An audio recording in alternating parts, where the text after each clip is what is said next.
Coming up on Cronkite News, today the U.S. Supreme Court is hearing oral arguments on President Biden's student loan forgiveness program. Plus, the Arabian Horse Show rode through Scottsdale, how this event had an economic impact. And later, spring training is underway, and that leaves less than a month till opening day. With new rules coming to play, we'll find out how teams are adapting. Cronkite News starts now.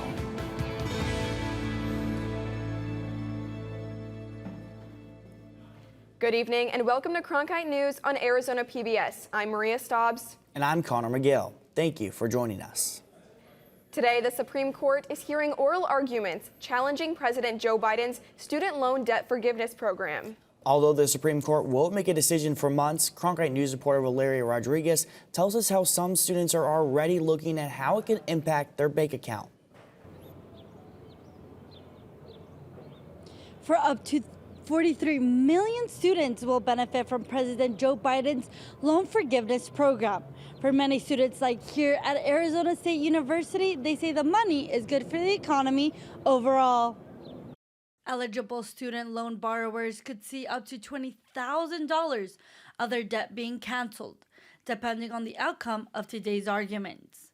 The average student loan debt in Arizona is $35.4 thousand, according to the Education Data Initiative 2022 report. Forgiving student loans would cause a ripple effect and boost the nation's economy.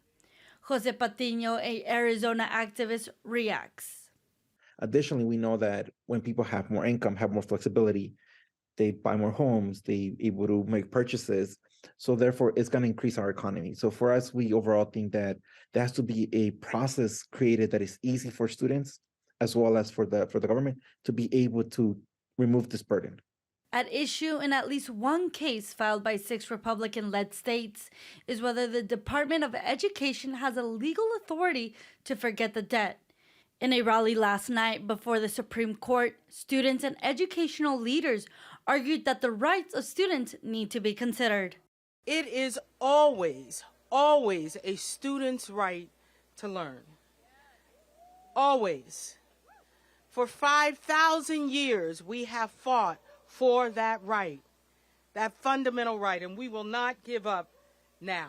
Critics of the program say the program is too expensive and will hurt the economy. We believe that a lot of the inflation is a direct result of bad policies that this president's done through executive order, like canceling the Keystone Pipeline and the student loan debt and things like that. Currently, federal student loan payments are still on a pandemic-related pause. The Biden administration says that this money will be given to families and people that make less than $75,000 a year. The Supreme Court is hoping to make a decision in the summer. In Phoenix, Valeria Rodriguez, Cronkite News. House Republicans continued their attack on the Biden administration's border policies today. A hearing held in Washington, D.C. on the border crisis featured 2 witnesses from Arizona. Testimony came from the Pinal County Sheriff and Robert Trenchel, president of the Yuma Regional Medical Center, who says that his facility racked up $26 million in uncompensated care in 2022, largely due to the surge in migrants coming to the region. Democrats on the committee say the GOP should focus on solving the issues with comprehensive immigration reform or more money for border agents. Governor Katie Hobbs is also focusing on the border. Yesterday, she visited Yuma, keeping her promise to visit the border city within her first 100 days in office. Hobbs met with Yuma Mayor Doug Nichols, along with tribal leaders and other mayors from Yuma County. The media was not invited on the visit, but in a press conference today, Governor Hobbs discussed specific solutions to better border security. In our budget, we looked at the Border Strike Task Force within DPS, and our proposal is to eliminate that, but not eliminate the funding. Right now, the Border Strike Task Force is not being actually utilized at the border, and so we want to coordinate those resources where they can be most helpful with the law enforcement there. According to Customs and Border Patrol, border encounters at the southern border have dropped by almost 100,000 from December to January. But border towns tell the governor they are still stretched thin. The Arabian Horse show just came into town, bringing thousands of guests and their wallets. Cronkite News reporter Valeria Rodriguez explains the economic impact it has on the valley. For the last 68 years, people across the world have traveled to Scottsdale, Arizona to compete and experience the Arabian Horse Show. It has brought millions of dollars into the valley.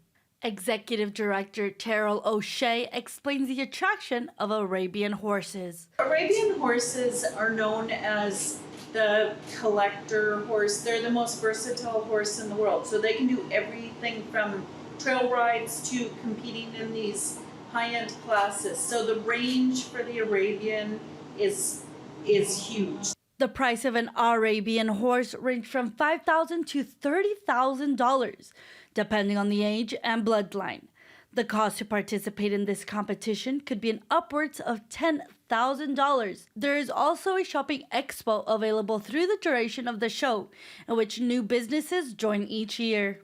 Heard about how big of a show it is and just like how many people come to it and how many people know about it. It brings a very large economic impact. So there's a wide variety of people, and we want to get our pieces out there. After the pandemic, this year the public will be able to fully immerse themselves into the show. A lot of people who never have the opportunity to be around horses, this is the year that they get to get their hands on the horses, sit on the horses, ride the horses, because we have a completely immersive horse experience when you walk in the front doors. In Scottsdale, Valeria Rodriguez, Cronkite News. Another sports event with big impact is spring training. Cities across the valley are embracing the influx of tourists and enjoying the benefits that come from the Cactus League baseball. Cronkite sports reporter Noelle Blumel joins us now with a look at the financial impact. Local cities look forward to spring training every March as it brings a boom in local businesses and tourism. But it's been a while since the valley has reaped the full economic benefits due to the pandemic and last year's lockout. But this year, things are finally back to normal. For the first time in 4 years, spring training is back at full capacity. Spring training is our largest tourism driver here, and so we obviously did feel an impact over the last 3 years without having a regular season. Here in Arizona, the Cactus League has 10 facilities that host 15 Major League Baseball teams.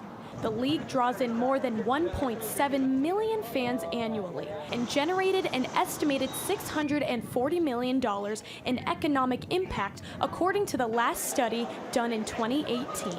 But between COVID restrictions and last year's lockout, the lack of a full season only allowed for a limited amount of fans and cut jobs in half. So basically the percentage of season that we lost that was cut short was the same percentage that the impact was cut. But stadium jobs aren't the only essential roles. In fact, most of the impact that comes during a sporting event is actually from the surrounding area. So a lot of the jobs are placed with the hotels, the restaurants. There's a lot of part-time jobs that we hire for. I think people are just really looking forward to a normal season and getting back to baseball. The return of spring training at full capacity doesn't just restore jobs and help the economic state of the 8 cities impacted. It also reminds everyone, especially young fans, of the unique and personal experience that no other sports preseason has to offer. The best part about spring training is the accessibility. There's not a lot of places where the players walk out, with the fans, and you can have kids carry bats, have balls, they can play catch with the players. It's really incredible to see. Cactus League executives predict numbers to return back to normal this season and encourage fans to come out and feel the excitement of spring baseball once again. The games will run through March 28th. I'll have more on spring training and how players are adjusting to Major League Baseball rule changes later in sports. Coming up, when you go to the Salt River, you're bound to see tons of wildlife on land and in the water. But there's one species biologists say is a threat to the ecosystem. Find out where these slimy gastropods are coming from and how you can help get rid of them. And will the cooler weather be sticking around? We'll have your full forecast coming up after the break.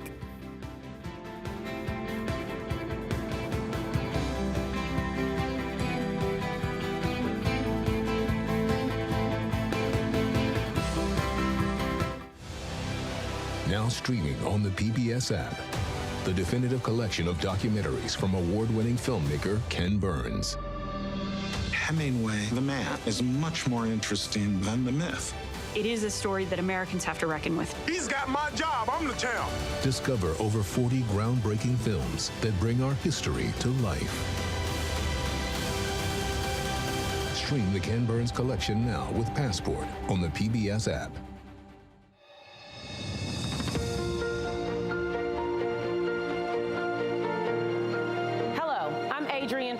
General Manager of Arizona PBS. We've got so much going on here at the station. I'm Catherine Anaya. I'm Alberto Rios. I'm Chef Mark Tarbell. I'm Ted Simons. We want everyone to know that their Arizona connection starts right here at Arizona PBS.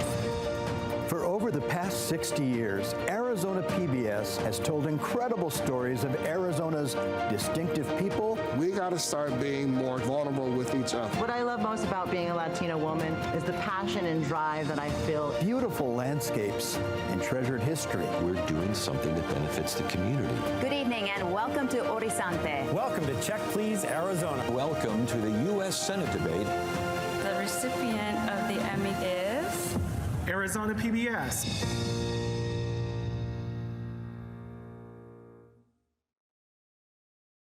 The Walter Cronkite School of Journalism and Mass Communications Phoenix Sports Bureau provides students with hands-on learning experiences and opportunities in sports journalism. From covering local high schools, colleges, and the pros, students get the opportunity to go live from our Facebook shows covering local, collegiate, and pro sports in the Valley. From digital reporting, broadcast, social media, and producing, there's opportunities for all. For more, go to cronkitenews.azpbs.org. If you're hanging in the Salt River in your kayaks or tubes, you might spot some snails. Brianna Still spoke with the Game and Fish Department, who says these gastropods are environmentally dangerous. The Salt River is home to many different species of wildlife, including otters, horses, and fish. But there's one species wildlife biologists don't want to see in our river: the invasive apple snails. The Arizona Game and Fish Department has studied the species since it was noticed in Arizona. The species we have are introduced from the pet trade. So these particular snails are somebody's unwanted aquarium pet, which has been a real problem because they released it into the wild with well intentions, but with disastrous results. These apple snails eat the vegetation and a lot of the native snails, a big food base for the other wildlife. But animals do not like to eat the snails, so their numbers are growing. A single female can lay up to 15,000 eggs a year. This is the shell of an apple snail, and they can get even bigger than this, as big as an apple, hence the name. This species became invasive in 2011 and has been on the Salt River and surrounding Arizona waters since. Arizona Game and Fish is still learning about this invasive species. They do an annual survey to help track their numbers. See how they change, in different parts of the seasons or different parts of the year, and then also to monitor how their populations change over the years. Now they're trying to get the word out to the community to destroy these pink eggs that litter the reeds along the banks. If you see the egg masses, just use your kayak paddle or your paddleboard paddle. Just knock them out into the water. That'll help drown those eggs. The most humane way to get rid of an apple snail, whether it's a pet or you find it in the wild, is to put it in a plastic bag, freeze it, and throw it away. At the Salt River, Brianna Steele, Cronkite News. Arizona Game and Fish wants you to remember that if you touch this species, please wash your hands. The snails carry a parasite that can cause meningitis in humans. Connor, it's been a bit chilly this week. Indeed, Maria. We might get another winter storm. Ariana Ariza is in the Cronkite News Weather Center to tell us more. Thank you, guys. Well, we did see some clear skies earlier today. We got another winter storm headed our way. We're going to see those temperatures drop down to 62 at 6 p.m., where clouds are going to come through where it's going to hit 55 at 10. You want to make sure you're nice, warm, and bundled up because coming off the coast, we're going to see that snow and precipitation making its way into the region tomorrow afternoon. By tomorrow night, we're going to see it practically covering the entire state. We're going to see that heavy snow and heavy rain. Where on Thursday, it's going to make its way through the east side of the state, leaving us with some nice clear skies on Friday. We're still going to see those winter weather alerts. We're going to see that warning starting up north, making its way through this region, affecting the east side of the state, and an advisory in Tucson. Still experiencing below normal temperatures. We're going to see a low 40 in Phoenix, 35 in Tucson, 13 in Flagstaff, and a 43 in Lake Havasu. For our 8-day forecast, we are going to see that storm tomorrow with the high 60. Clear skies on Friday, sending us into our weekend with a high 74 on Sunday. That's going to send us into next week with some high 70s and a high 76 on Wednesday. From the Cronkite Weather Center, I'm Ariana Ariza. I'm Noelle Blumel. Coming up after the break, I'll have your Cronkite Sports Report. The shot heard round Arizona earned this Sun Devil Guard Player of the Week honors.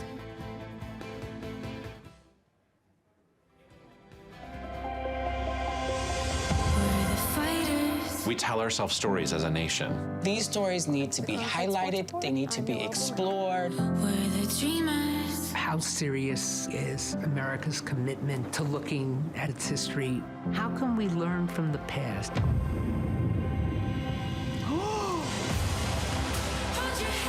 Douglas said, "You're going to look me in the eye and see my humanity." It's illuminating. I'm seeing the expansiveness of my history. It's pretty great. There's so much richness to Black life and Black culture. I think the story of Muslims in America is the story of America. Tonight, they are free. I cannot imagine how excited he must have been. It's a wonderful feeling. This is why we do this. It makes me even more committed to struggling for a better world.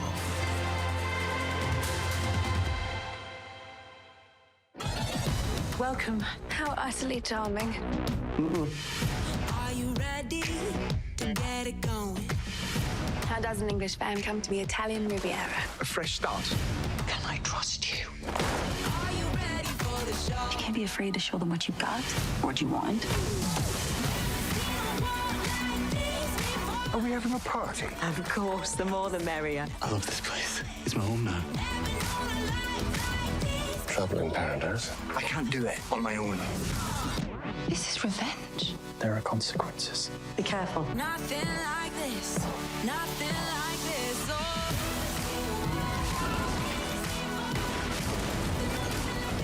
You look like you need rescuing. Tell me all. What is it that you want? I just want to let go. I choose how I live. There is the passion that I've been looking for.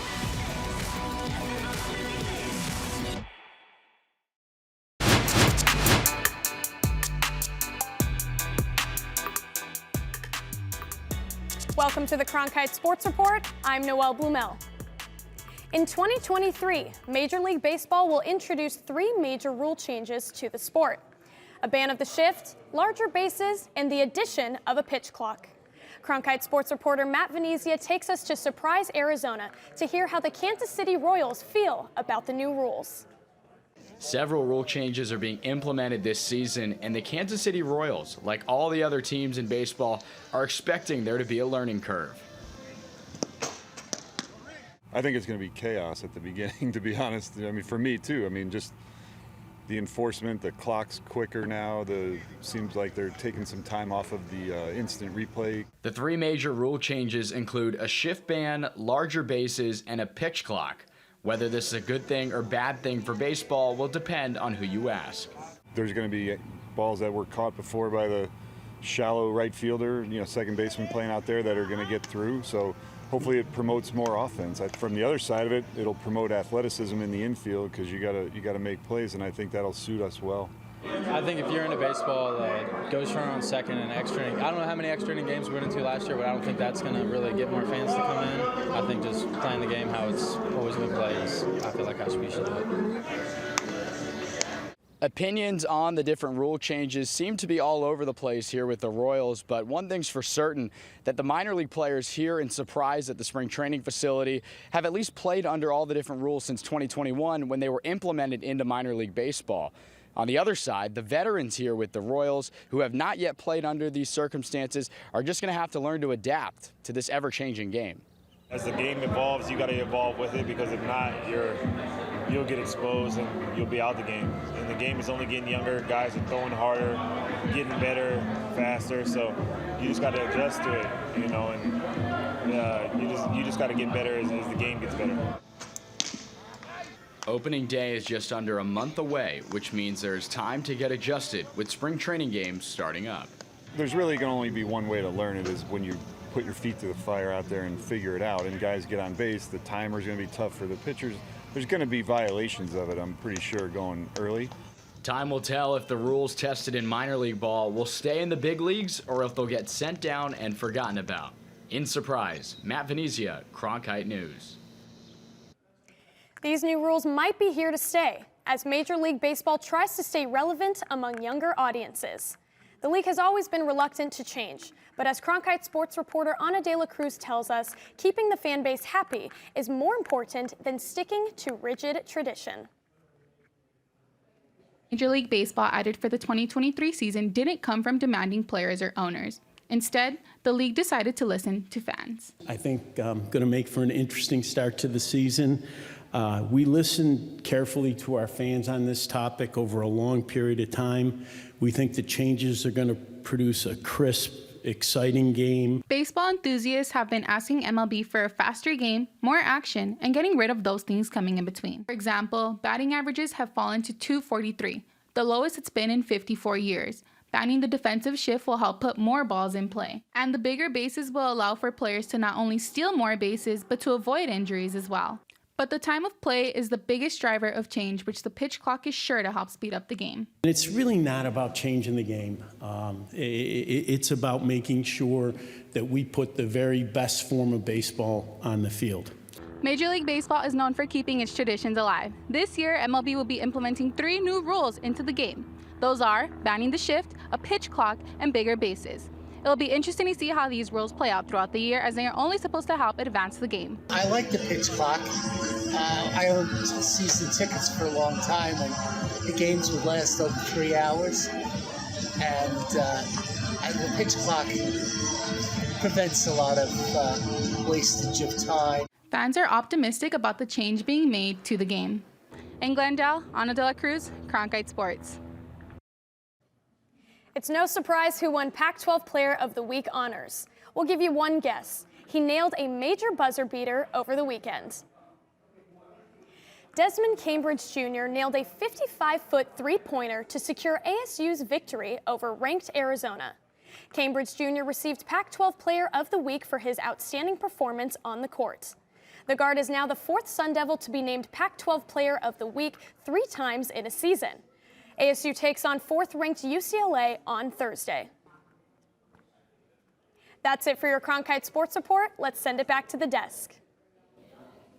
Thanks, Noelle. Coming up, not every school has a fully functioning playground. The nearest playground to one Arizona school is across the freeway. How one organization is making sure every kid has access to a space to play in their neighborhood.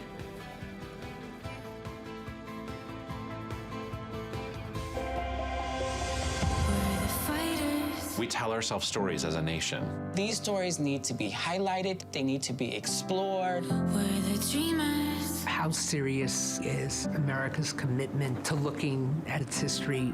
How can we learn from the past?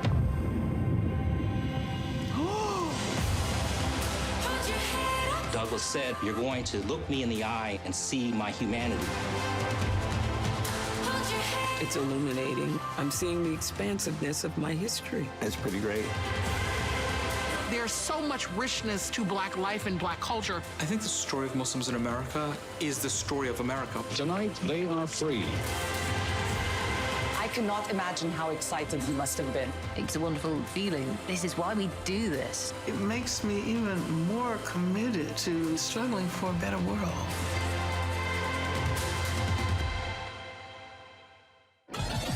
Welcome. How utterly charming.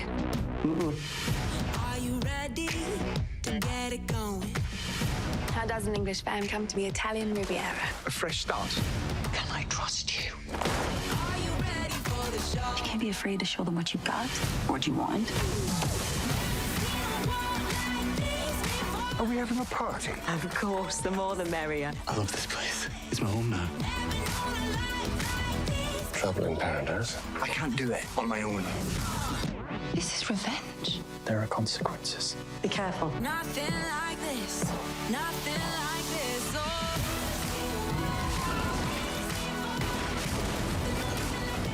You look like you need rescuing. Don't we all? What is it that you want? I just want to let go. I choose how I live. There is the passion that I've been looking for.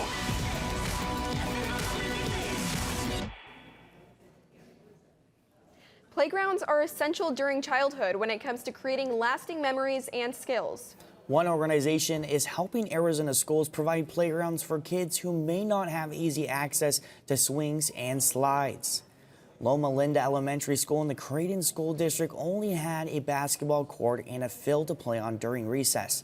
The organization Kaboom partnered with the school with Fairy Tale Brownies to build a playground that students could help design. Schools interested in the program got to choose the designs they liked, with slides, zip lines, swings, climbing walls, and more. Kaboom has done over 90 builds in Arizona since 1990. That's it for Cronkite News tonight. Thanks for joining us.